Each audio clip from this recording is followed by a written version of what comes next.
Hello and welcome. My name is Matt Matravers. I'm the principal of Goodricke College.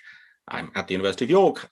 More importantly, for this session, I'm the companion of Lotta, a mini Labradoodle who's lived with my family for the last year and a bit. So welcome to the session on a dog's best friend, which with Simon Garfield. Simon and I are going to be talking about his book. But before we do that, let me just say some introductory things. So if you're watching live, you can ask questions using the Q&A button on your screen. It's available throughout the event, so you can ask questions at any time.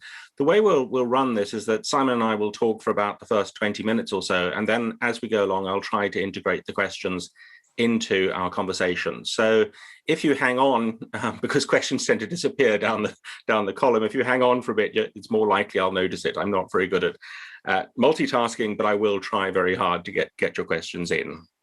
If you have any technical issues like loss of Wi-Fi, then you can rejoin the event using the original link. This event's also being recorded, so you'll be able to watch it again or share it with your friends. Subtitles are also available, and to turn these on or off, use the CC Live transcript button at the bottom of your screen. Okay, so technical issues over. To change from having to tell you where the toilets are and that there's no fire alarm planned. Let me introduce Simon. So Simon is a New York Times bestselling author of more than a dozen acclaimed books of nonfiction, including Mauve, Timekeepers to the Letter on the Map, and then there's a whole list of more than a dozen, which I'm not going to read out entirely.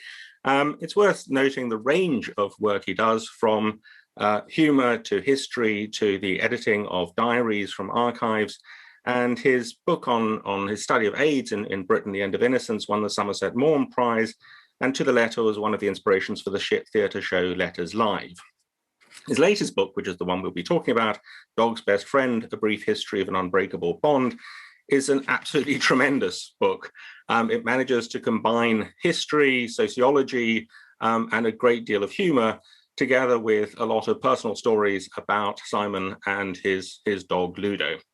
So with that, we'll start. And Simon, I guess the one thing that anyone who's seen the book or seen the poster for the book will notice that the title is A Dog's Best Friend rather than A Man's Best Friend. So would you like to say a bit about why you chose that title, and then perhaps just say a bit about the scope of the book in general? Sure. Well, thanks, Matt, and hello to everyone watching. I think we both really appreciate the fact that people have come out of their gardens or sort of any outside area on this glorious evening to talk dogs. The title came about because we didn't have anything better than Man's Best Friend other than Dog's Best Friend. I wanted to somehow subvert the idea that dogs were doing it all for us. And I wanted to ask the question of really who's on top here in our relationship. So the book looks at pretty much, 15,000 years of the human-dog bond. And I wanted to sort of say, well, okay, so it began as a very companionable thing. So it began 15,000, 20,000 years ago with us leaving food outside our dwelling places and the grey wolf slowly developing into a kind of tamer animal, thinking, hang on, we can get like food for free here. We don't have to hunt. And then we thought, oh, okay, so dogs can help us hunting and they can provide warmth. And so that bond slowly began to form. But the book begins with us taking a dog to the cinema. And I go down to the Balham Picture House where pre-lockdown, you could take a dog. And I kind of thought, okay, this is really nuts. But they keep the lights a little bit lighter so the dogs don't get frightened. They show dog-friendly films such as Lady and the Tramp and Isle of Dogs. And the dogs actually get bored very, very early on. And then there's a dog cafe that opened near us as well. So, which I live sort of on the edge of Hampstead Heath in North London, which is a fantastic place to have a dog. And so the dog cafe, I thought, initially I thought this is just going to be a place like a sort of dog-friendly pub where the dog is just going to be there and not get much attention. The opposite, of course, is true. And the dog menu is way bigger and has way more turmeric than the one for humans. So I kind of thought within those boundaries, the initial bond and now, that's an interesting relationship to look at. So I suppose Dog's Best Friend could have had a question mark after it as well. And so it's an attempt really to sort of ask, I think also, are we losing the kind of dogness of dogs? You know, are humans so dominant that we're trying to make dogs too much like us?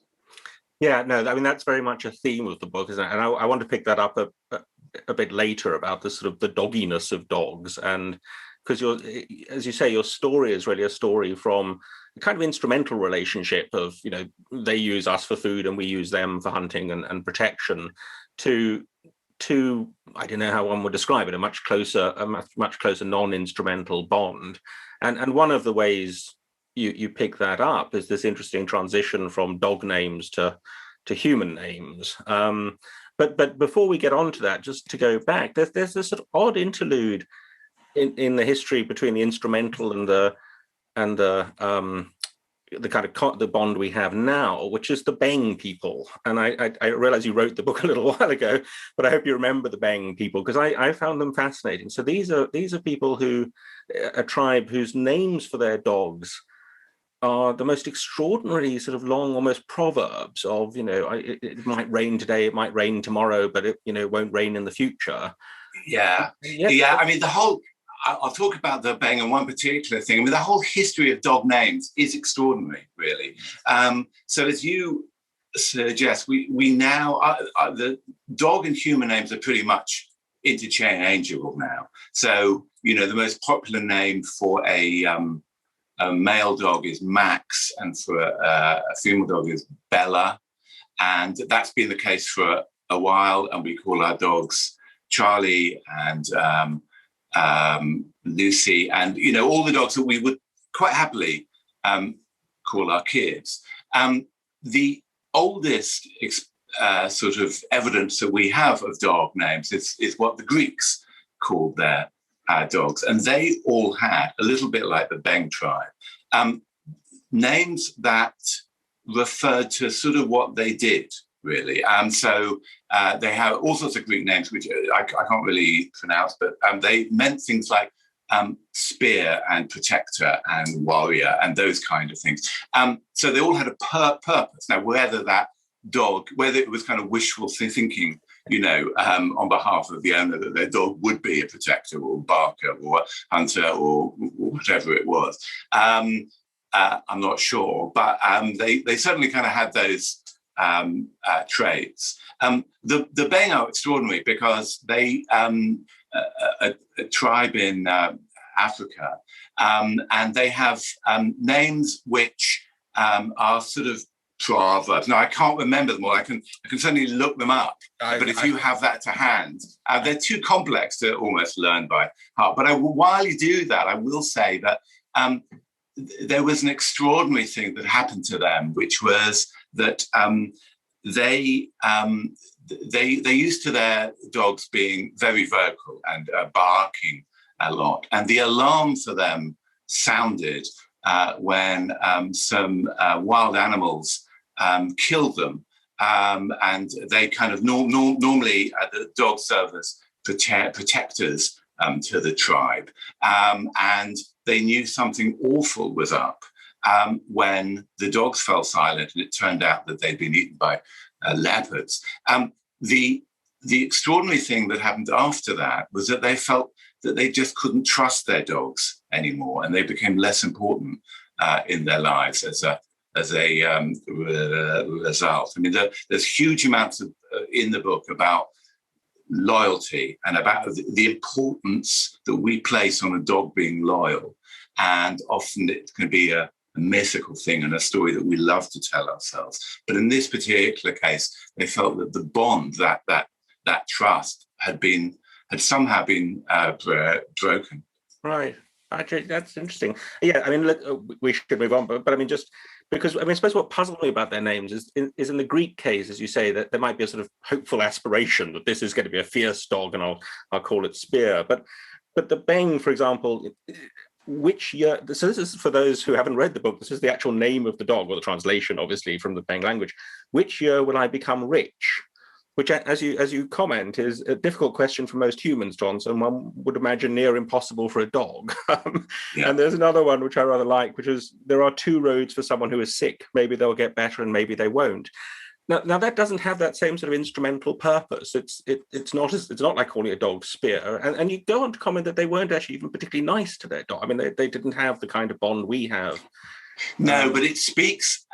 It's interesting that because it speaks to the way that well, obviously, the way that dogs are kind of used and employed in different cultures. Our one is very much.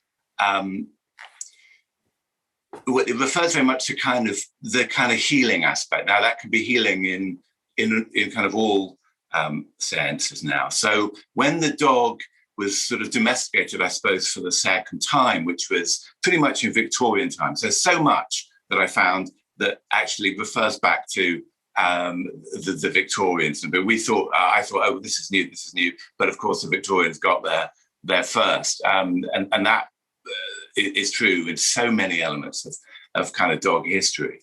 But the way we benefit from dogs and really have developed the value of dogs to us over the years is very much a kind of healing one, and that begins with basic comfort. So we don't have to be told, because we've just gone through COVID, how important dogs are as companions. And we read pre-lockdown when pupils and people were sitting exams in universities, that a dog would come in and sort of de-stress the whole room. And that was a fantastically important thing. And that happened. It's now quite hard, I think, to find a university in this country that doesn't have a kind of, a friendly dog. And there's no doubt that having a dog,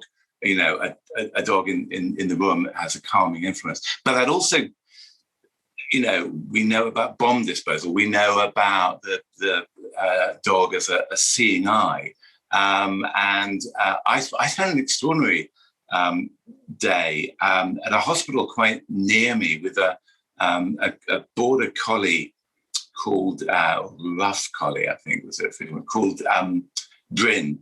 And Bryn, well, like most collies, was quite an active dog, really, and wanted to jump a huge amount of energy. And the influence that Bryn had on this oncology ward, when all these cancer patients were taking their chemo drugs or having other treatments, was just extraordinary. And the way that they said, I love Wednesdays because I see Bryn, and it's sort of, if only I could take Bryn home with me, it makes what I'm going through bearable, sort of kind of all those things. And now, of course, dogs are being used to sniff out COVID as well. There's a lot of research being done in Texas for some reason with COVID detection. So I think, going through airports in future, we'll have what we may or may not have, which will be our vaccine passports and everything else, and certificates and stuff. But I think dogs will increasingly play a kind of, a large part in our traveling as well. Yeah, I mean, you mentioned the ability to respond to diabetics and changes in blood sugar, which just seems extraordinary to me. I mean, I must admit, every time I see a hearing dog or a seeing dog, I'm always sort of stunned, and I think, well, there are people who actually put their lives in the hands of entirely trusting, and that seems amazing enough. And then, as you say, there are bomb disposal dogs, but the idea that a dog, from smell, as it were, can tell that someone's sugar levels. That again, I sort of read a lot about people's first-hand experience of that. And my first-hand experience is that my son is a diabetic, and he is very prone to hypos, which are, a sort of, they can be a very, very dangerous thing when your blood sugar levels go out of control.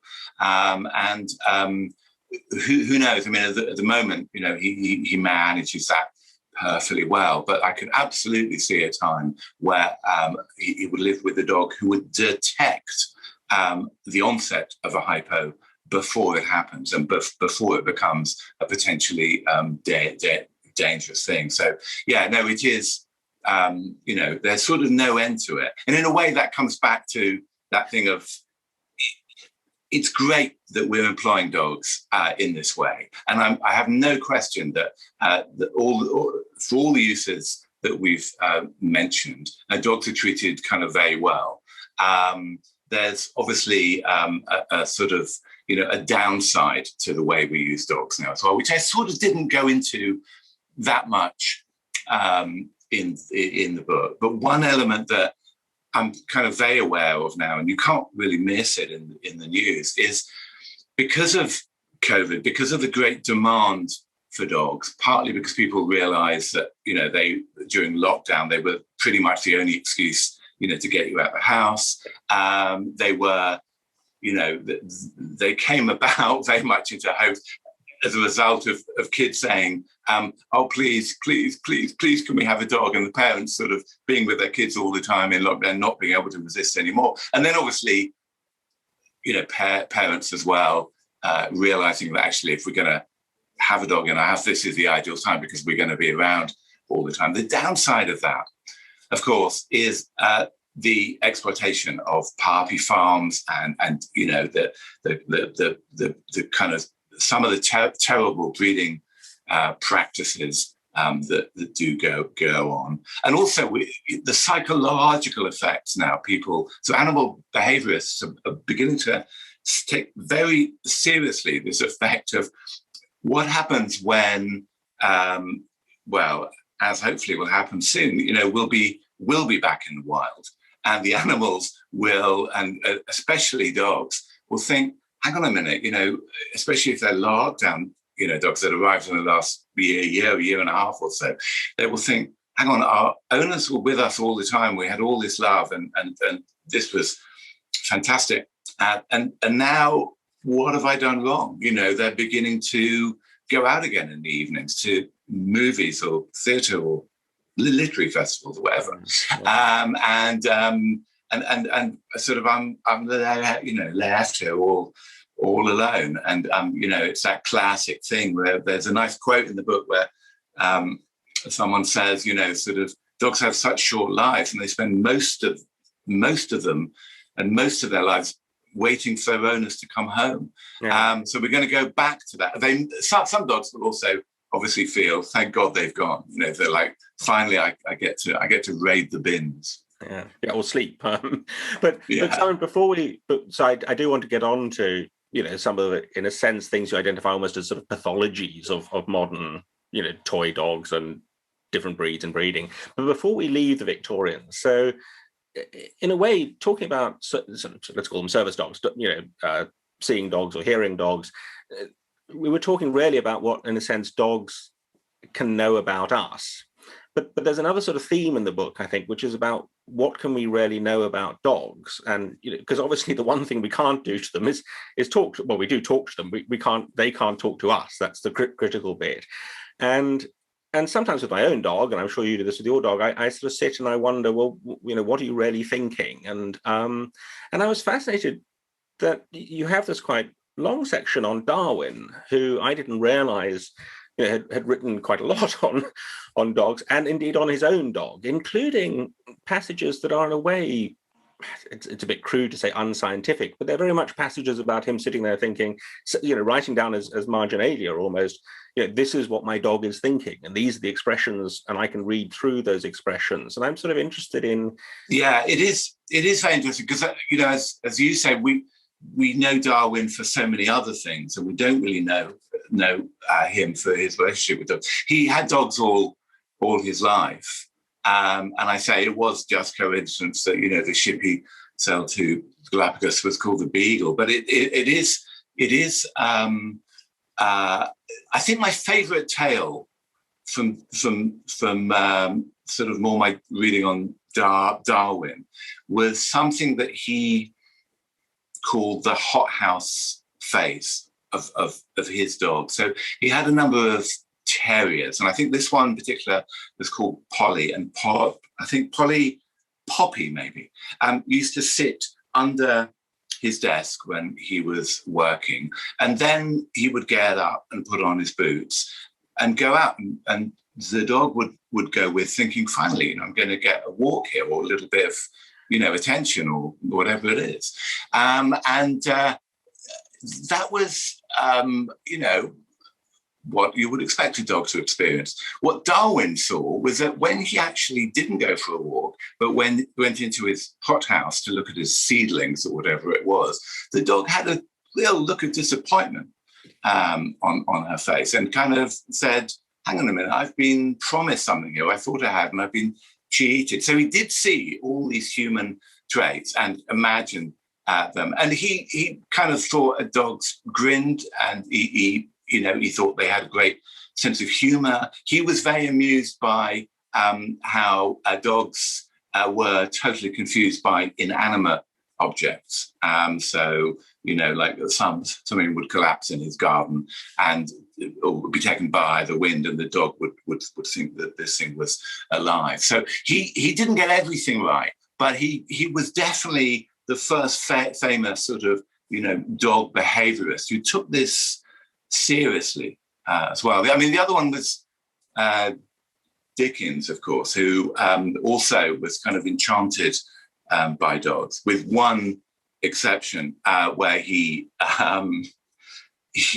was, I think he was writing Bleak House in a London square somewhere, and dogs were kind of barking in the square, and he ordered his manservant to get him a gun so he could kind of shoot the dogs the next morning. But I think no dogs were harmed in the writing of Bleak House in the end. But again, actually going back, you know, going back to healing dogs, and you know, my experience of Bryn is that I was amazed to find that there was a dog called Poodles that Dickens wrote about. There wasn't actually a poodle that he found gave great comfort to patients in an East London hospital, and was the sort of resident matron, if you like. So yeah, it is the other thing. I mean, just as we're on the subject of Victorians, and now we are going to move on, I'm sure, is that I kind of thought, okay, so we now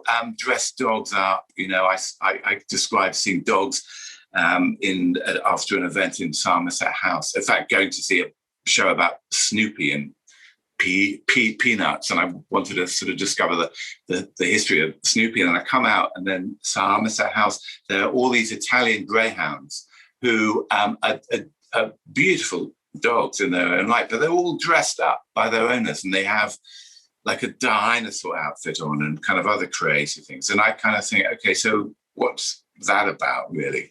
I'm sure they don't really want to be dinosaurs, although they are obviously being kept warm. And I thought, okay, this is a new thing. This is an Instagram thing, you know, dogs are cute and all that kind of stuff. And then, of course, pretty much the first picture in my book is, see, this is of a Victorian Labrador dressed up as a lord with a pipe and a top hat. And this is from the 1890s. So again, you know, the Victorians got there first. They did. There were moments reading the book where I thought it was like reading about Christmas. It's always the bloody Victorians. I mean, I suppose linking those 2 points, and then I promise I will move on. And just to say to the audience, there is a question which I'll pick up in a second. Do start asking questions in the Q&A. I suppose, I mean, clearly there are dog behaviorists who genuinely, you know, can interpret to some degree and can do, you know, can do studies to look at dogs. I suppose what I was wondering is whether so the concern in your book, in a sense, about anthropomorphizing dogs, dogs in, as you say, dressed in coats and top hats, and do you think there's some connection between our wondering what the dog is thinking and sort of almost putting thoughts in dogs' minds, and humanizing dogs by thinking, she's frowning, she must be worried.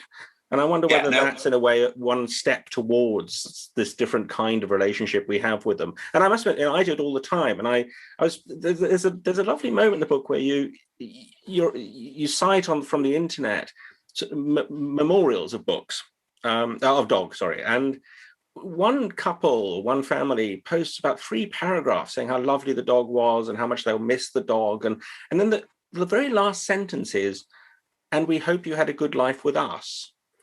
And it's sort of interesting. It struck me very hard that, in a sense, it is something I wonder myself, and I wonder whether everyone else wonders, is, what really is the dog thinking? And perhaps that's a mistake to think that, because that's one step towards humanizing or anthropomorphizing of the dog. Yeah, I think it's a natural thing to think. I mean, that's what we do as humans. It's sort of, try to place our emotions on things that may not have those emotions. And that anthropomorphization is something that, again, we've clearly been doing for hundreds, if not thousands of years. I suppose my main interest was what can we show that is a true thing? In other words, if we interpret, grinning as a happy dog, or guilt. There's a very interesting experiment that a behaviorist does with guilt, that finds that a dog who even wasn't guilty of in a controlled experiment taking whatever it was, a sausage off a plate, even if they didn't do it, if you come in and talk to them as if they did, they will behave in a more cowering, guilty way, or one that we interpret as such. And so there's absolutely an element of them wanting to please us. And that's the thing that I think is so common that we see and that we respond to. And there was very recently, there was the detection of obviously the question is, how do dogs compare to the grey wolf? What makes a dog a dog? And there was one quite recent discovery that dogs have a muscle in an eyebrow, which enables them to look, to both increase the size of their eyes, but also to look more like a baby, which wolves don't have. And it's an extraordinary thing, because obviously what they're trying to do is please us. So that could be ultimately for their own good, because we're not going to, we're not going to punish them in any way. Hopefully we're never going to hit a dog, but we know in the past that was a common way to punish your dog. Maybe we would just withhold their food or send them into another room, to be alone. So sort of anything that doesn't do that is kind of beneficial to a dog, and that could be anything from lurking at us with what we would regard as puppy eyes, to whining, and keeping and this again, Darwin noticed it, the key sort of keeping the back very low and being subservient to us as well. There's a nice, I'm talking about whining. I think one of my favorite quotes in the book is from the poet Ogden, the nonsense poet Ogden Nash, who said the definition of a door is something that a dog wants to be on the other side of, which I thought was great. And that's, that's why dogs whine, basically. I think that happens. I mean, what we're able to do now, and especially, I suppose, over the last 15 or 16 years, since we first had the first full genome of a dog, is really find out through genetic experiments. I mean, there's a huge, very long way to go about what makes us are different and what makes us similar. So in terms of behavior, there's lots of interpretations. We're getting closer with science now, certainly to determine similarities in disease. So my dog Ludo used to have epilepsy that packed up for reasons unknown about 2 years ago, but it used to suffer from it pretty much. He used to have it pretty much every month. Dogs obviously have cancer, and dogs have hip problems as well. We are edging closer now through sort of genetic work in trying to find out, similarities and hopefully ways to kind of treat them. And that, again, I mean, the book ends with me going to see one of the women who actually conducted one of the first full genome sequences with a boxer called Tasha, I think in 2005, in a lab linked to MIT and Harvard. And she's doing all sorts of really interesting work. There's actually, hopefully there are lots of dog owners watching, and there's a fantastic website where you can go and help that research called Darwin's Dog. And it's a behavioral thing, but it's also a genetic thing. And you can send in samples that they will actually kind of use in their experiments as well. So we're definitely kind of edging Claire, so that one of the particular things that this woman, Eleanor Carlson, is looking at is what it was that stopped dogs attacking, by and large, attacking other animals. What tamed the dog to enable them to live with us in a kind of acceptable way. What was that? Sort of a lunge for the throat. If you play with the dog will give up the ball. If you play with a wolf, if you can do that kind of experiment, that doesn't tend to happen. And so the experiment, in a way, was to find out what was that genetic link or the mislink, the missequence between a dog and a wolf that would go for an animal's neck. Yeah, no, I mean, that's a fascinating part of the book, I think, this sort of step between a wolf and a dog. Yes, and there are, I'll just pick up a couple of questions in the, so there's a diabetic, and as a diabetic myself, I think the idea of having a dog that warns you of hypos is amazing. Do you think this is something the health service should be subsidizing? Well, I don't know how strong you are in public policy, Simon, but what? I think there might, I think the NHS might have other priorities. There certainly are a huge amount of incredible dog charities, and there are. I mean, in America, I think you obviously pay for this as well. But I think there are lots of cases. And in fact, I quote one in the book where a dog charity did provide a dog to a person who had severe epilepsy, and basically meant that their carer didn't have to be with them 24/7, and the dog took on that role. Great. So, and then Francis Brock is a comment about, as you were just saying, in the sense about how much we share with dogs and thinking about their emotions. I want to come on to our current relationship, but I'll just, Owen Poulter rather amusingly says, if you play with a dog and it'll give up the ball, you haven't played with my dog. So Owen, I think a dog behaviorist or trainer is in your future. Naomi Caligaro asks whether you would comment on the German feral child, Peter the wild boy, who was found living in the forest and must have been looked after by wolves and so on. I mean, it's clearly not in the book, but I don't know whether you have a view. I don't, I'm afraid. I don't know. I don't think I'd be qualified enough to comment on that, I'm afraid. Right. So let me move on to, we've talked a little bit about the history. For those in the audience, there's much more about cave paintings and the background, and it's really fascinating. But just moving on to our current relationship and trying to characterize the sort of current bond we have with dogs, because it strikes me that it's sort of not an accident that it's dogs. It's not it's not gerbils or something else. And somehow rather this instrumental to bond that changed in a particular way because of a particular way we stand to dogs. And when I knew I was going to do this and said I wanted to do this, but before I'd read your book, I was sitting in my chair as I do, thinking, well, I wonder what it is about dogs. So naturally, I said to my dog, I wonder what it is about dogs, and she wasn't terribly helpful. But then I got, and this is the only passage I'm going to read to you from your own book, but for the audience's sake, I got to this passage on page 85. It's brief.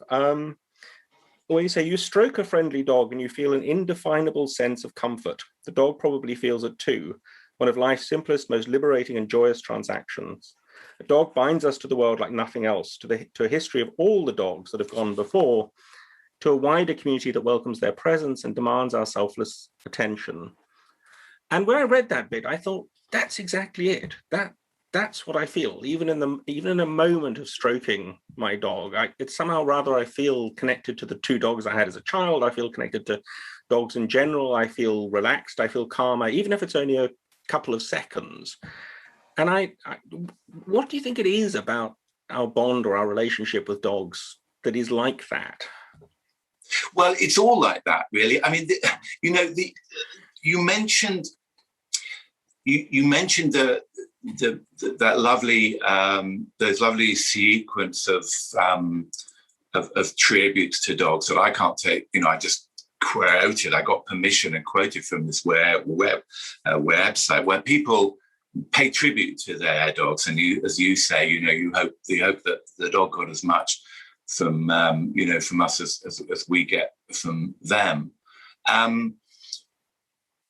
And in a way, it is that indefinable thing that I think makes it so extraordinary. If I had the answer, first of all, I wouldn't have tried to write a book about it and spend whatever 300 pages trying to explain all the different angles and all the different elements. And it's almost impossible to sum up. And maybe that's the wonder of it, in a way. I sort of, I went to, again, towards the end of the book, I go to Discover Dogs, which is this show that actually it took place at a place that was then turned into the first Nightingale, multi-bed warehouse for COVID in the spring of last year, and it had just been Discover Dogs not long before then, and even if you have a penchant for a particular breed,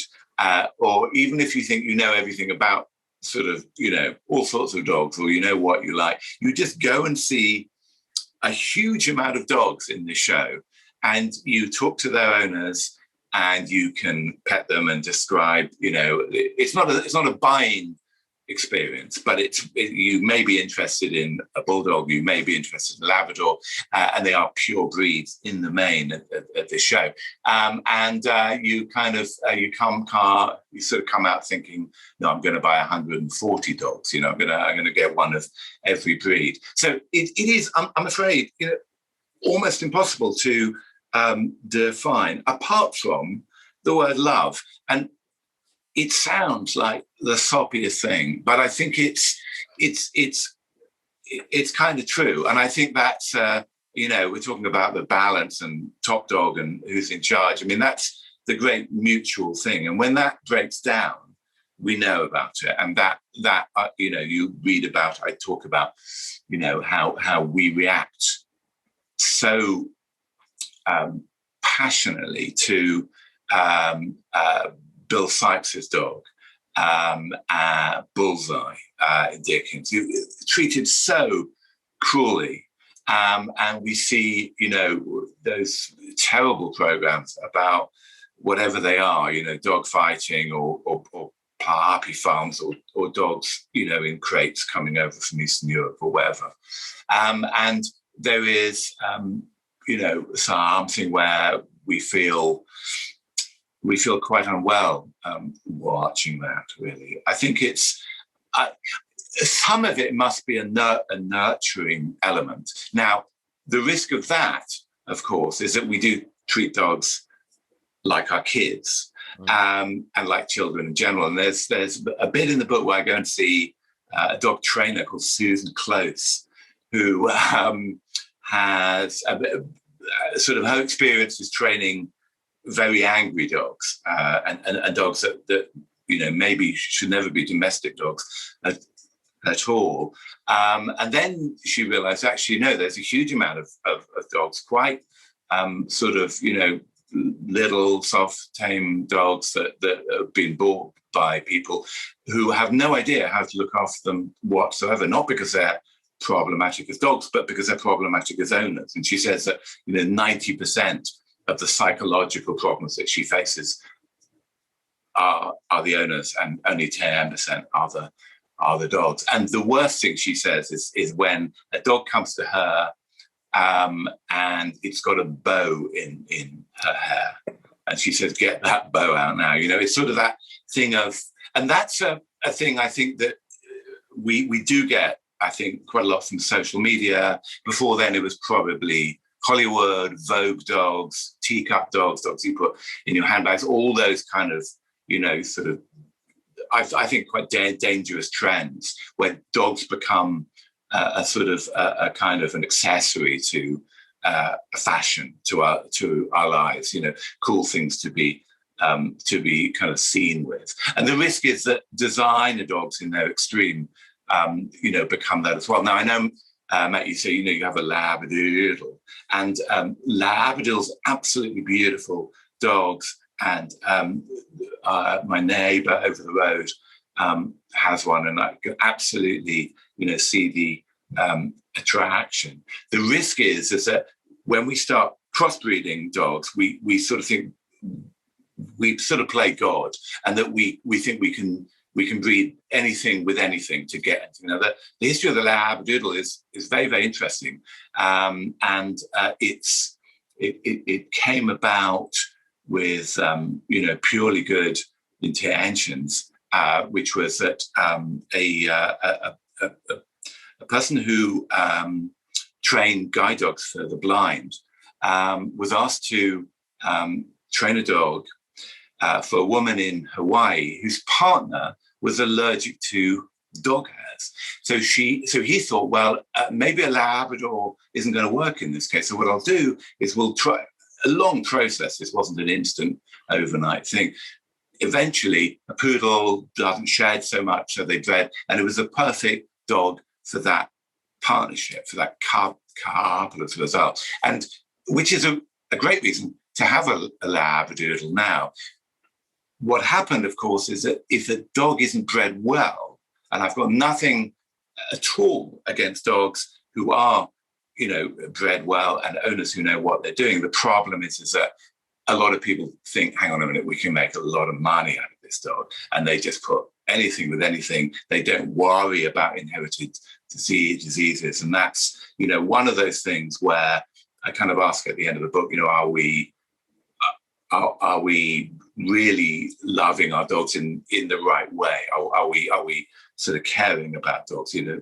Are we losing the dogness of dogs by having too much control? And the obvious, logical and terrible conclusion of that is dog cloning, which is a reality. It's not something that you think is somewhere in the science fiction future, but it's absolutely happening now. You can take some cells from a dead dog if you've got £50,000 or something, and if you've got more money than sense. And you can take your dog who's recently passed away, put him or her in the fridge, scrape some cells from its skin, send it to South Korea or a lab in Texas again, and you will get a clone of your dog. Now, it's not going to be an identical, dog, but if you are a crazy film star and you cannot bear to part with your pooch, you can now get a dog made from him or her, and that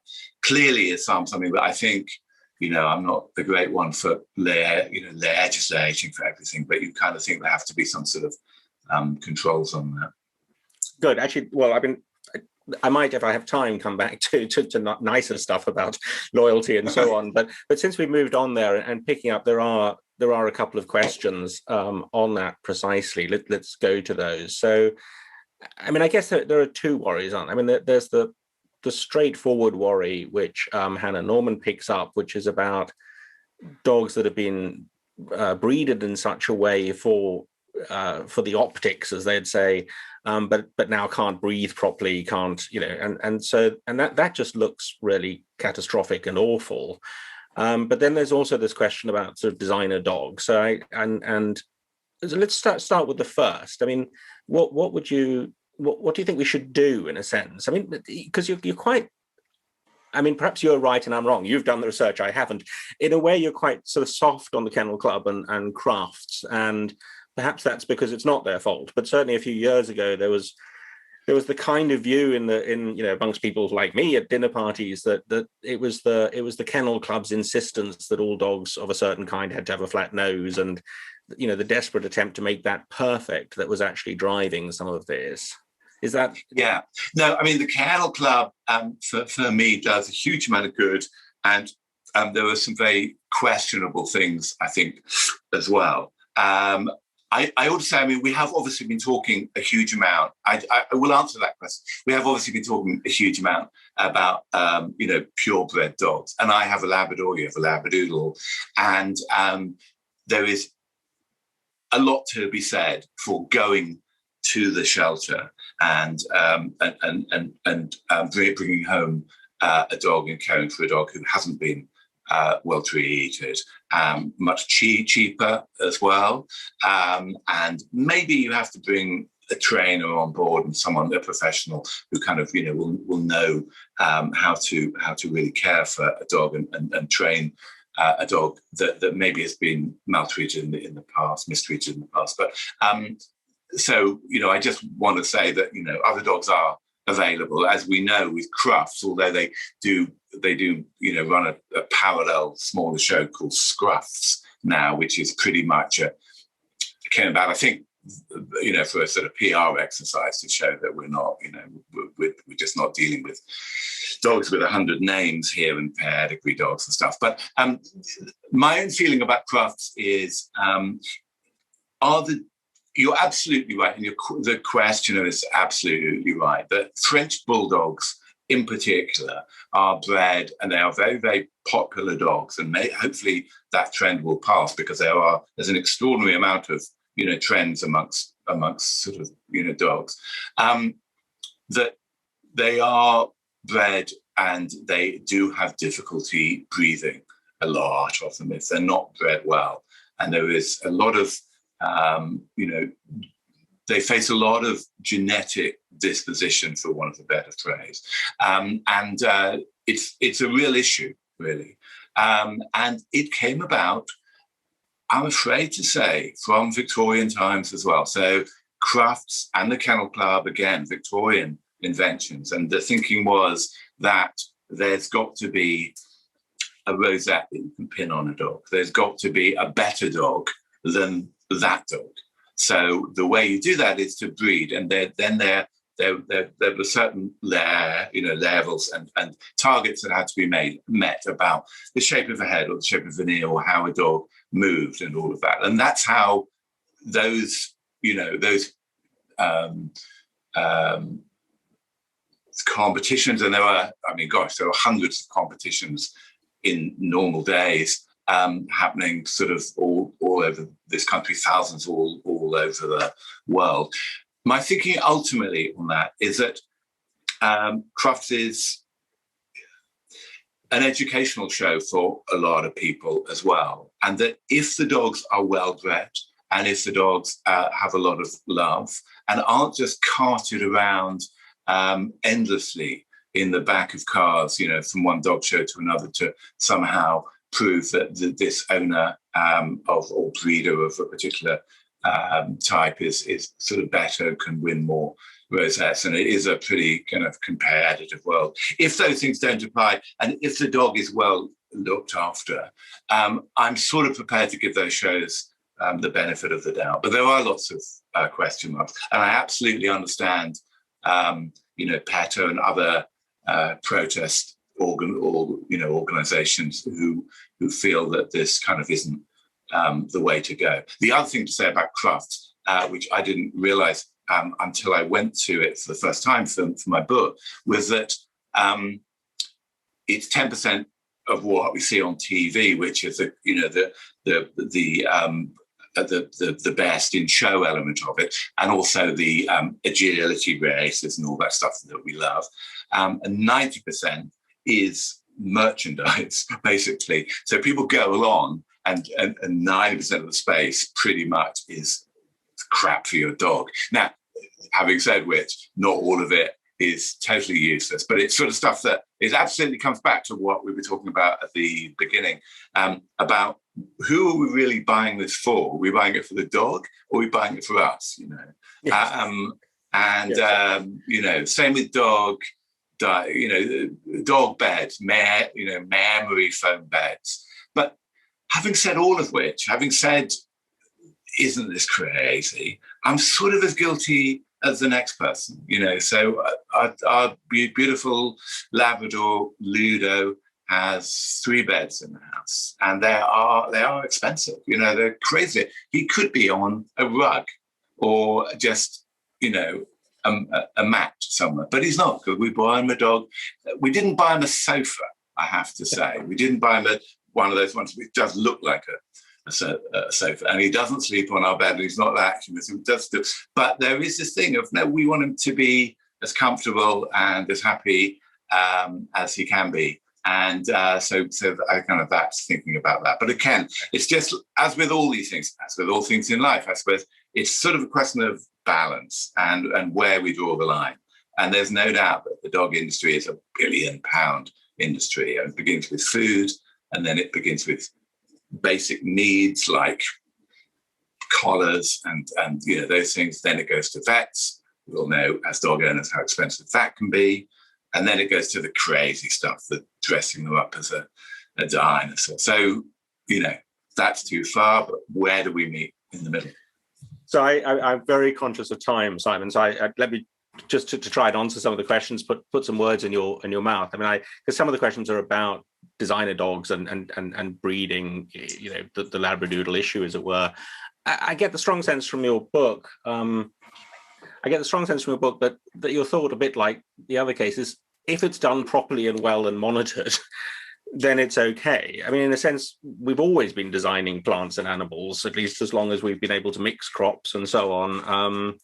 And it's not, so there's nothing inherently wrong with the process. It's just if it's unregulated, if you get puppy farms, if you get combinations that are only driven by people's fashion sense and not by any concern for the dog. Is that roughly where you'd stand on? I think that's right. I mean, only something like 20% of dogs in the world are directly connected with humans. They live with us, or we provide their welfare. 80% of dogs, known as village dogs, live still freely, and they obviously benefit from scraps of food that we leave out. But that's still, the majority of dogs. But the 20% that we do care for, I think we do have a huge moral, ethical responsibility to not only look after them well, but to absolutely think about where we're going with this. And COVID, although I wrote 95% of my book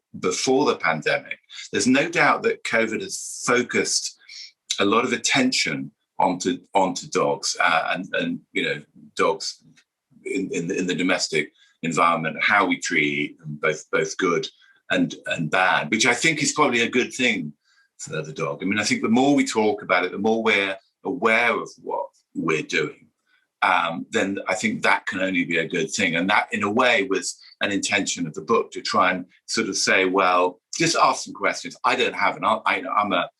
As you said at the beginning, I'm a general writer who loves dogs, and a journalist who loves to kind of research things that I'm interested in. So I spent a couple of years looking at dogs and thinking about my own dogs. But we do, I think, as dog owners, have that responsibility. The dogs, with all the wonderful things that they do and all the incredible talent and skills that they have, ultimately, we are still in charge. We do still determine, the quality of their lives to a large degree. And I think that's something that I just wanted to kind of emphasize with the book and just, as I said, raise some questions. Yeah. I mean, there's an interesting reflection on that. I just had a note saying we've got another couple of minutes, so we've got a little bit of extended time, if that's all right with you. Sure. So Piers Lesser asks, so you were just saying that, particularly during COVID, lots of people have got dogs as companions. And Piers, do you think that by using dogs as companions instead of humans as companions, it's adversely affecting society, and that we should concentrate on human relationships and not substitutes? So I guess, in summary, is it the case that as we've perhaps become less, united as communities, we don't tend to go to pubs anymore, even before COVID? We don't tend to do all those kind of social things that people did perhaps before the internet. Are we replacing human interaction with dog interaction? Well, my own experience is the opposite of that in a way. Is that it's a bit like when you have kids, you then tend to mix with other people who are, who also, young parents, and that would either be prenatal groups or in schools or wherever, and that becomes your focus. With me, my experience very much is that a dog has helped me socialize. It's helped me in two ways, I think, my particular, experience of ownership. One is it's made me less selfish. It's made me think, well, actually, no, I've got to care for this animal as well. Even if it's as basic as I have to be home by 3:00 because he was due lunch at 1 and he's going to be wondering, or he just needs to go for a walk or whatever it is. And I care for his comfort. And the other thing has been a socializing thing. So I don't think I think with dogs, we become more extrovert. We mix more, whether that's at a training group or in the park or the heath or wherever we walk. I think, dog owners talk to each other. So there's that human bonding over a particular interest and love. And then I think there's this other bizarre thing as well, which is that as a dog owner, one becomes, in other people's eyes, a more trustworthy person, partly maybe because of what I said, we're looking after dogs, and therefore it's not all about us all the time. But my experience is that, you're walking alone in a park and you say hello to someone and they think they're mad. If you've got a dog, they'll come up to you and chat. And it's a great topic of conversation. And that's another element of kind of our bond as well, is that they are so much now a part of our lives that they are seen as a kind of, a thing that normalizes us, I think. Yeah, and I couldn't agree more. I mean, as a man who would like a T-shirt that says, I picked this up from your book, actually, that says, dogs make me happy, people not so much. So I'm famously grumpy, but I find that the times when I do talk to people are invariably if I'm out with the dog. And they're very democratic times, I think. Whoever's got a dog, and they seem to stop and talk, and you have a bond and you have something to talk about, other than the weather. Exactly, yeah. So let me ask you a sort of final question. Where do you think it's going? So, because in a way, as you said, the book is really it's a story in lots of ways. It's both a historical story about how dogs came about, in a sense, from wolves, a story about domestication and how they came, but it's also this story about anthropomorphization and the names issue that I began with. And yet the book ends, I think it's the very last line, ends by sort of reasserting the very dogginess of dogs. And I suppose, do you think there is a direction of travel, or do you think in a sense it's always going to be a bit random? There will always be people who want a dog to go in a handbag with a bow, and then there'll be lots of people who just want to walk their Labrador and laugh at Andrew Cotter and look at Labradors covered in mud and the fact that they only ever seem to want to eat. And it's just, it won't go in one direction or the other, and we'll just have to keep managing this very, in a sense, very strange bond that we have. Yeah, I think we have to be wary and we have to be vigilant, insofar as as we know, with all scientific progress, there's kind of good and bad. I think that's the thing that concerns me most. So cloning now is beyond the financial means of all but Hollywood or rock stars, by and large.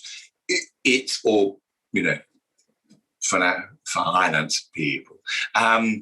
I think that price is going to come way down. That kind of thing, I think, is something we have to be concerned about. But it's a long process. If you look at the history of crafts itself, what they sell, actually, again, hasn't changed kind of all that much over the years. In a way, I think the food you can now get at crafts is probably way better for dogs, not for humans, but for dogs, it's kind of way better than anything you could buy when you had quack, Bob's Cure pills and stuff that were clearly kind of junk. So I think, as you say, it's a balance. There clearly is no, sort of one answer or the other. I think we are more aware of why dogs behave as they do, both from a psychological point of view and a scientific point of view. And I think by and large, as dog owners, we are,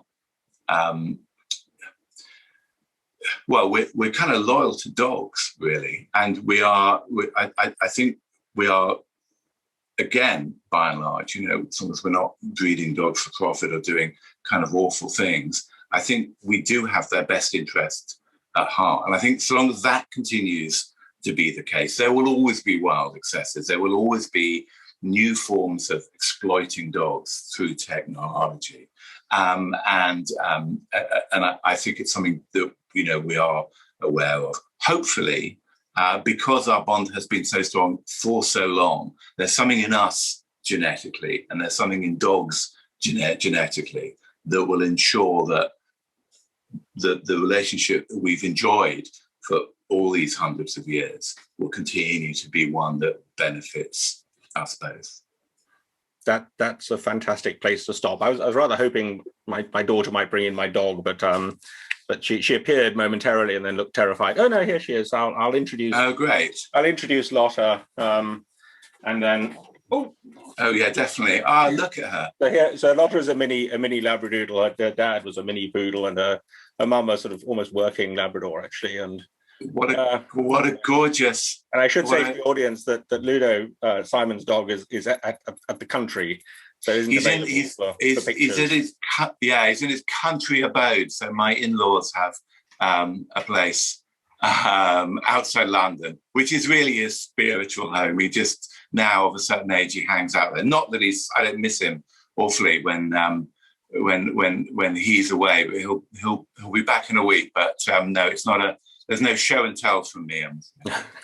Well, let me stop there and thank you. And it was a lovely place to stop because I think it strikes me as true that things won't go straight and they won't go in one direction, but we do have this enormous responsibility and we have this amazing and incredible bond. So thank you very, very much, Simon. That was a fantastic conversation. And for those of you in the audience, I thoroughly recommend that you get the book. We have a festival book partner called Fox Lane Books, who obviously has been having a bit of a difficult time with events all being cancelled for a long time. So if you are inclined to buy the book, and I do recommend it, then please follow the link in the chat. Actually, I'm sorry to interrupt, Matt. They sent me some things to sign, some labels, some bookplates. So I've signed a few of those. Oh, fantastic. Well, can I just say, because I know we're going to be cut off, thank you so much, Matt. Always a pleasure. Well, who doesn't like talking about their own book, but also who doesn't like talking about dogs? So exactly. Thanks very much. Oh, no, it's been a pleasure. And then just to reiterate for those of you in the audience that the recording of this event will be available on the festival YouTube channel, which is available if you press the watch again button on the YouTube on the festival website. Obviously, the festival carries on. We're in day 3, so there are many more events.